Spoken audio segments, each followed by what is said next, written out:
Hello மக்களே, kids lunch பாக்ஸ்க்கு குயிக்காக ஒரு புதினா ரைஸ் எப்படி பண்ணுறதுன்னு வாங்க பார்க்கலாம். நான் 3 கப் ரைஸ் எடுத்திருக்கேன். அதுக்கு ஒரு துண்டு இஞ்சி, 5-6 பல்லு பூண்டு, 5 பச்சை மிளகாய், ஒரு கை நிறைய புதினா, கொத்தமல்லி லீவ்ஸ் போட்டுக்கோங்க. நான் 3 கப் எடுத்துக்கிறதுனால 3 தக்காளி போட்டிருக்கேன். எல்லாத்தையும் நல்லா பேஸ்ட்டாக அரைச்சி எடுத்துக்கணும். அதுக்கப்புறம் நான் சின்ன வெங்காயம் போடுறேன், பெரிய வெங்காயம் இருந்தாலும் போட்டுக்கலாம். நல்லா கண்ணாடி பதத்துக்கு இந்த மாதிரி வர வரைக்கும் வதக்கி விட்டுக்கோங்க. அதுக்கப்புறம் அரைச்ச பேஸ்ட்டை உள்ள போட்டு நல்லா எண்ணெய் பிரிஞ்ச அளவுக்கு நல்லாவே வதக்கிடணும். எண்ணெய் பிரிஞ்சு வந்தோடனே மஞ்சத்தூள், 2 ஸ்பூன் கரம் மசாலா போட்டு தேவையான அளவு தண்ணி ஊற்றிக்கோங்க. கிட்ஸுக்கு கொடுக்கறதுனால நான் இங்கே பீன்ஸ் ஆட் பண்ணியிருக்கேன். இன்னும் கேரட், பீன்ஸ் எது வேணால் போட்டுக்கலாம், பட் ஆப்ஷனல் தான் காய்கறி.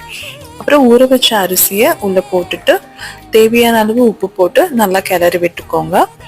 கூடவே மேலே 2 ஸ்பூன் நெய்யும் ஊற்றி மூடி வச்சு எடுத்தோம்னா சூப்பரான புதினா ரைஸ்